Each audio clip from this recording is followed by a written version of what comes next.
My dear students and all the viewers of SC English classes, दोस्तों कैसे हैं आप सब तो मस्त हैं नहीं, एकदम हंस रहे हैं, मुस्कुरा रहे हैं। मैं सभी को देख रहा हूं, हालांकि ये बात काल्पनिक है, लेकिन आपके कमेंट्स और ग्रुप की मैसेज को देख करके दिल बड़ा बाग बाग हो गया है कि बड़े अच्छे से पढ़ाई चल रही है। कुछ बच्चों का तो इतना बेहतरीन कमेंट्स आ रहा है कि यही सारे कमेंट्स जो है ना हमको जो है एनर्जी और ऊर्जा जो है प्रदान करते हैं, जिसके कारण जो है हम लोग भी आपकी सेवा में एकदम तत्पर है। ठीक है, तो अभी तक हम लोगों ने प्रेपोजिशन का जो सीरीज़ था उसको स्टार्ट किया था और ये अभी चलने वाला है।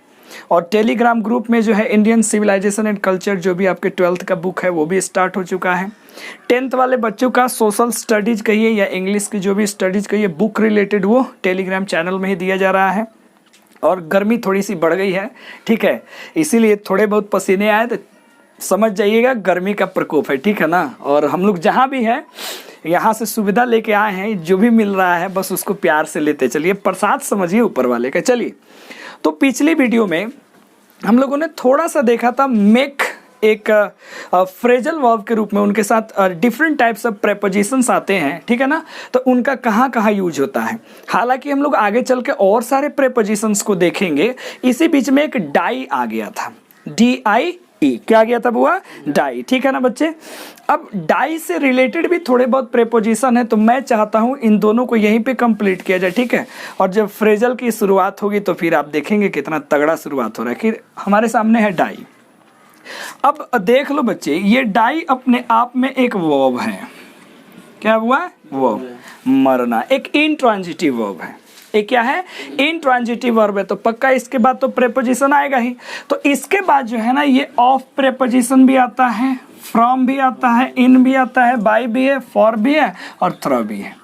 हालांकि डाई के साथ कुछ और प्रेपोजिशंस आते हैं, जैसा कि आफ्टर का भी इस्तेमाल होता है। तो हम लोग थोड़े थोड़े करके सब चीज़ों को क्या करेंगे, समझेंगे, ठीक है ना। और सबसे बड़ी बात है कि इस कोरोना वायरस की घड़ी में हम लोग जितना भी एक दूसरे से जुड़े हुए हैं, बड़ा अच्छा लग रहा है आप सभी का प्यार, ठीक है, सपोर्ट। और हमारा ये SC इंग्लिश क्लासेस का परिवार जो है धीरे धीरे बढ़ रहा है और आगे बढ़ते चला जाएगा, ठीक है ना। और बहुत अच्छे बच्चों का प्यारा सा कमेंट्स भी आ रहा है, कुछ क्वेश्चन भी आ रहे हैं, ठीक है। तो क्वेश्चन जो भी हो रखते चलिए, और एक वीडियो जो बनेगा जहाँ सवाल आपके होंगे और सल्यूशन हमारे होंगे, ठीक है बच्चे। तो ज़रा प्यार से देखो, इतने सारे हैं, ठीक है ना। और यहाँ से 12th में ना क्वेश्चन भी पूछा हुआ है, कॉम्पिटिटिव में भी क्वेश्चन पूछता है, ठीक है बच्चे। तो जरा देखते हैं। पहला, ऑफ। होता क्या है ना कि कुछ जगह पे जो है आपको एक ही चीज पढ़ा दिया जाता है, डाई ऑफ, डाई फ्रॉम। लेकिन मैंने क्या बोला था, यहाँ जो भी आपको नॉलेज मिलेगा एकदम सॉलिड मिलने वाला है, ऑथेंटिक चीजें मिलेगी और जितना होता है उतना आपको दिया जाएगा, ठीक है ना। तो डाई ऑफ का इस्तेमाल आप कहाँ कहाँ करेंगे? अगर मृत्यु, कोई अगर मरता है, अगर वो किसी डिजीज से मर जाए, मतलब बीमारी, किसे? बीमारी से अगर उसकी मृत्यु होती है, जैसे कि एग्जाम में पूछा है, ही डाइड डैश कैंसर, क्या लगाएंगे? ऑफ। क्या लगाएंगे? ऑफ। एग्जाम्पल्स मैं लेके थोड़ी देर में आऊंगा। हंगर से मृत्यु हो जाए या स्टार्वेशन से, ये दोनों एक ही चीज है, भूख मरी, भूख, ठीक है, तो भी हम ऑफ का इस्तेमाल करेंगे।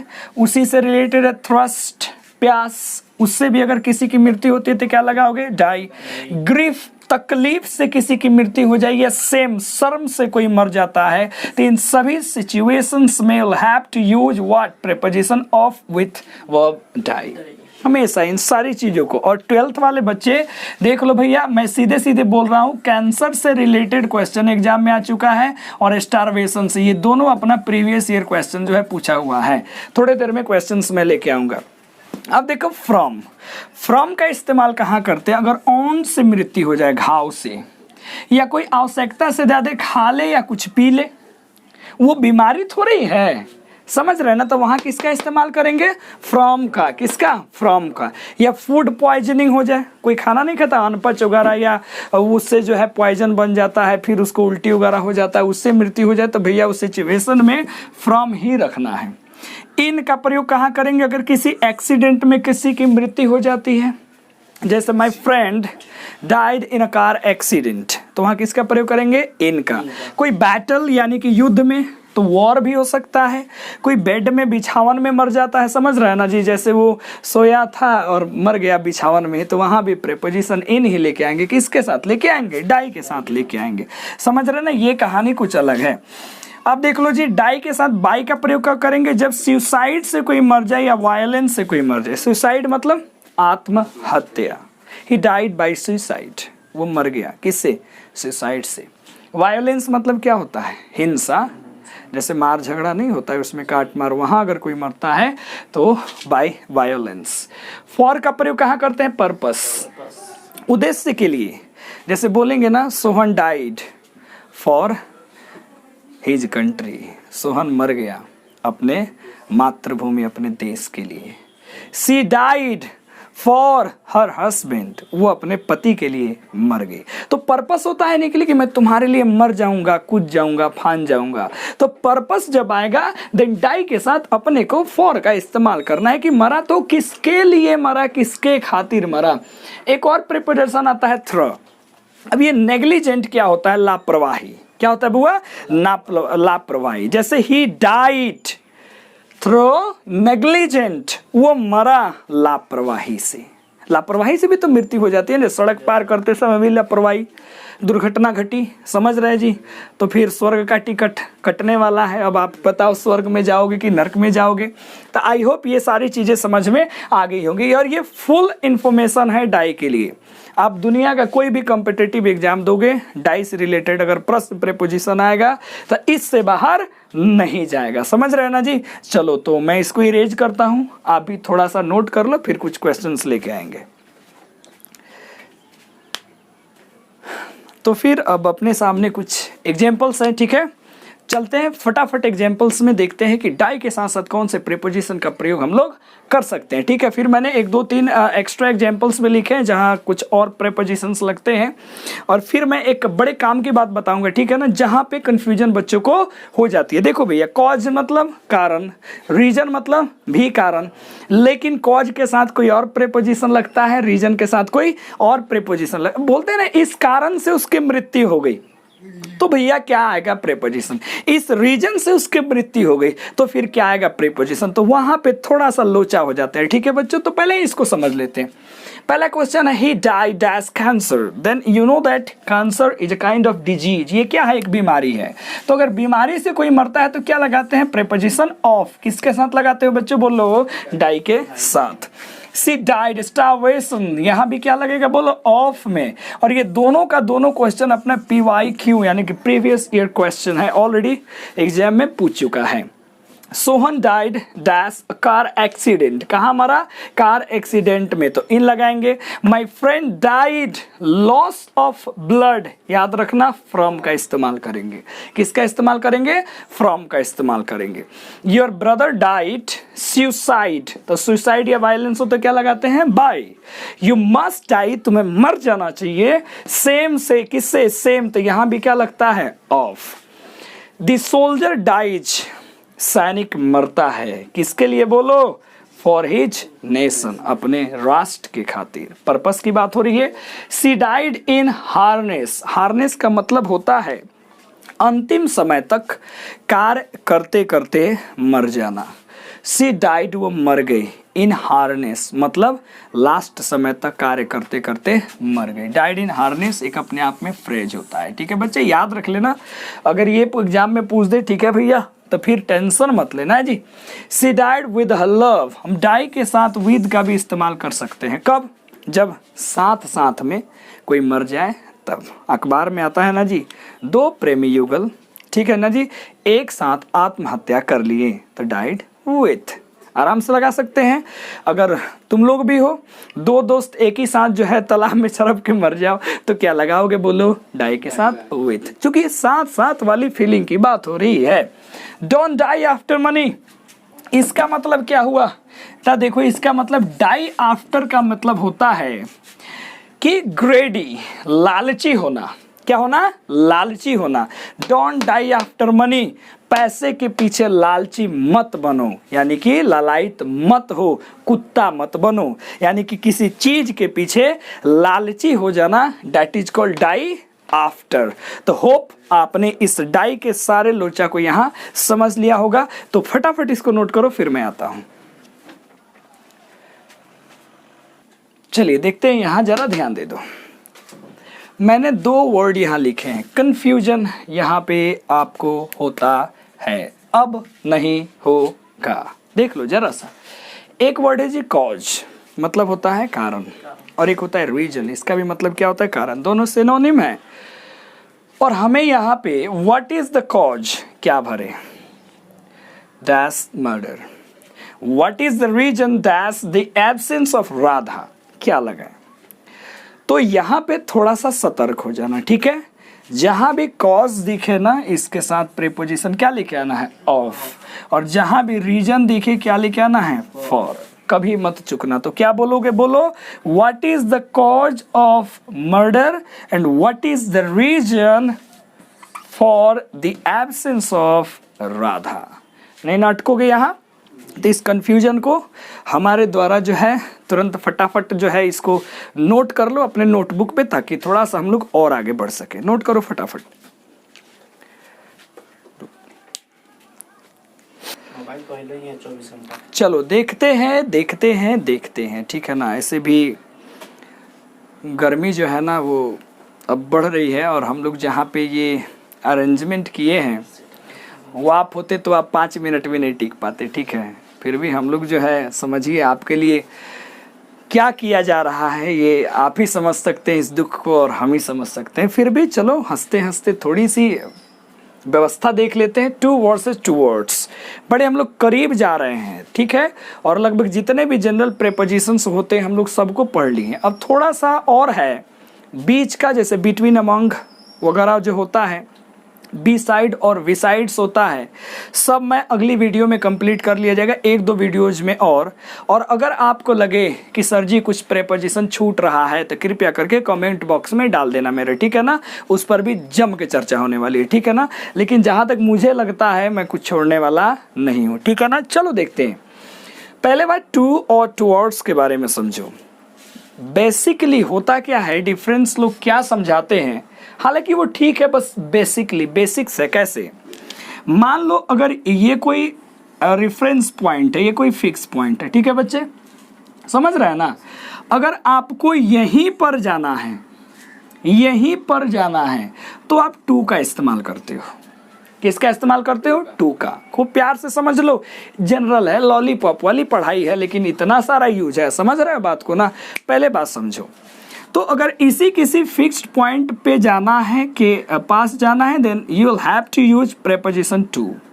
और ये गो के साथ जनरली हम लोग यूज कर सकते हैं, या और भी जो एक्शन वर्ब होते हैं उसके साथ। लेकिन मान लो कि ये पॉइंट जो है, अगर आपको यहाँ नहीं जाना है, आपको इधर जाना है, यानी कि यहाँ नहीं, इसके आसपास आपको कहीं भी जाना है, उस जगह पे नहीं, उसके आसपास कहीं भी जाना है, तो आप टुवर्ड्स लगाओगे। क्या लगाओगे, बोलो, टुवर्ड्स। क्या लगाओगे, बचपन से आपने पढ़ा है I am going to school, going to school, चूंकि आप सच में विद्यालय ही जा रहे होते हैं।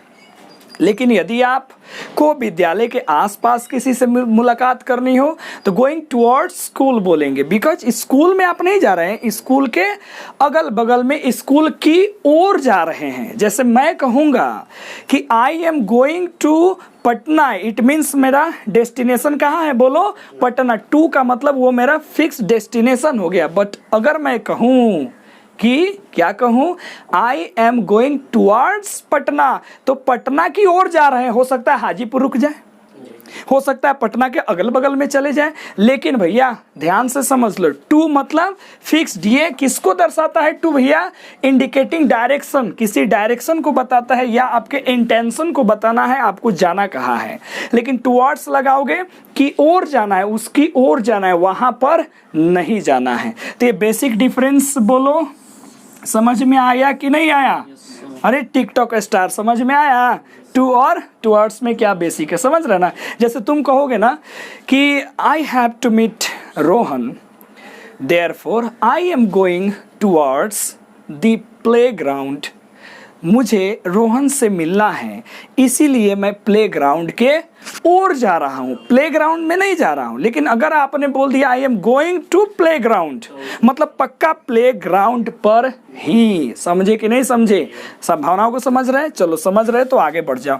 तो ये बेसिक डिफरेंस है जो आपको जनरली लोग यूं चुटकी बजा के सिखाते हैं। आप भी चुटकी बजा के सीख लेते हैं, मस्त हो जाते हैं कि हाँ सर 2 टुवर्ड्स हमको समझ में आ गया। हालांकि अगर आप लोग एकेडमिक सेक्शन के स्टूडेंट हैं तो इतना से 2 टुवर्ड्स की कहानी हो जाएगी। बट अगर आपको इंग्लिश केवल पढ़ना है, क्या पढ़ना है? इंग्लिश जाननी है तो भैया एकदम तह तक जानो। समझ रहा है ना?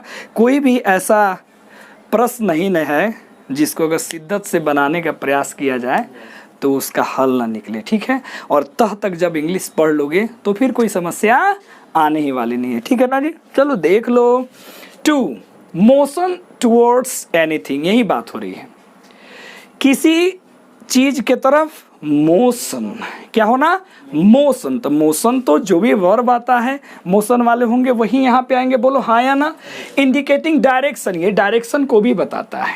किसको बताता है? डायरेक्शन, पूरब पश्चिम उत्तर दक्षिण की ओर, या लेफ्ट साइड राइट साइड। समझ रहे हैं ना? जाने के लिए डायरेक्शन। एग्जांपल्स में क्लियर हो जाएगा ये। फ्रॉम डैश डैश टू, ऐसा लगता है फ्रॉम डोर टू डोर। समझ रहे हैं ना? From morning to evening. तो ये एक तरीके का ये समझ लो ना, ये स्ट्रक्चर है जिसमें फ्रॉम भी आता है और कौन आता है? टू आता है। मेरा काम है टू को निकाल देना। समझ रहे हो ना? तहाँ पे तकलीफ ना हो। तो जहाँ जहाँ टू वहाँ समझ जाओ। ऐसी इंग्लिश क्लासेस है, चिंता नहीं करना है। पर्पस और इंटेंशन, आपका उद्देश्य और इरादा बताने के लिए भी हम लोग किसका यूज करते हैं? टू का। जैसे मैं कहूँगा Sohan is coming to me, Sohan is coming to me, तो कहाँ आ रहा है? बोलो मेरे ओर आ रहा है, मेरे पास आ रहा है। He she is coming to my home, वो मेरे घर पर आ रही है। I am coming to you, मैं तुम्हारे पास आ रहा हूँ। इंटेंशन, पर्पस, इरादा, उद्देश्य, वहाँ भी प्रेपोजिशन टू लगेगा। समझ लिया? बिलोंगिंग टू समबडी और समथिंग, कुछ ऐसी चीजें जो किसी का होता है या किसी वस्तु की होती है, वहाँ भी भैया प्रेपोजिशन आता है। तो एग्जाम्पल अभी आने वाला है। कंपैरिजन बनाना हो, क्या बनाना हो? बोलो कंपैरिजन, तुलना। तो डिग्री ऑफ कंपैरिजन चैप्टर का वीडियो जो है उसमें जाकर के देख लेना, ठीक है ना? कि वहाँ भी हम लोग टू का इस्तेमाल नहीं करते हैं जी। बोलो ना जी, सीनियर के साथ नहीं आता है, जूनियर के साथ नहीं आता है, जिसके अंत में IOR पढ़ाए थे ना, उसमें टू का इस्तेमाल किया जाता है। तो वहाँ भी तो वो प्रेपोजिशन है। समझे कि नहीं समझे बंधु? कंपैरिजन में या रेशियो, अनुपात दिखाना हो, या प्रोपोर्शन की बात हो, रेशियो प्रोपोर्शन लगभग एक है, तो वहाँ भी अपने को प्रेपोजिशन क्या लेके आना है? बोलो टू। क्या लेके आना है? और टुवर्ड्स का मतलब क्या होता है? नियरनेस, जनरली होता है नियरनेस। जैसे नियरनेस ऑफ अप्रोच, किसी चीज के करीब, आसपास। नियरनेस ऑफ टाइम, टाइम में भी अगर थोड़ी सी बताना है कि टाइम के नज़दीक, एग्जैक्ट टाइम पे नहीं, टाइम के आसपास। Then towards, in relation to, अगर बिहेवियर की बात हो जाती है, संबंध से रिलेटेड, तो भी हम लोग टुवर्ड्स लगा सकते हैं। इन एड ऑफ, मतलब के लिए के सेंस में भी हम लोग किसका प्रयोग करते हैं? बोलो टुवर्ड्स का। किसका? टुवर्ड्स का। ठीक है ना जी? अरे समझे कि नहीं समझे? अरे सिंपल बात है भैया, यही अंतर होता है टू और किसमें? टुवर्ड्स में। बट बेसिकली ये आप याद रखना, जब मोशन वाली बात होगी तो फटाफट इसको नोट करो। एंड अगले वीडियोज में इसके एग्जाम्पल्स हम लोग भर भर के लेके आएंगे, और भी क्वेश्चंस लेके अगले वीडियो में आएंगे। तब तक के लिए बने रहिए SC इंग्लिश क्लासेस के साथ। हमारे कैमरामैन अरुण कुमार और सहयोगी संदीप बाब साथ में बैठे हुए हैं, और पूरा मेहनत करके हम लोग जो है आपके पास जो है ये थोड़ी बहुत सी वीडियोज हम लोग पहुंचा रहे हैं। और एकदम लाइक इतना करिए, ठीक है? कि लाइक वाला बटन टूट जाए। समझ रहे हैं? दूसरी बात, शेयर इतना करिए कि जहां दिखे वहां SC इंग्लिश क्लासेस और आप सबों का प्यार और समर्थन की जरूरत है। Thank you very much. मिलते हैं अगले वीडियो में। बाय।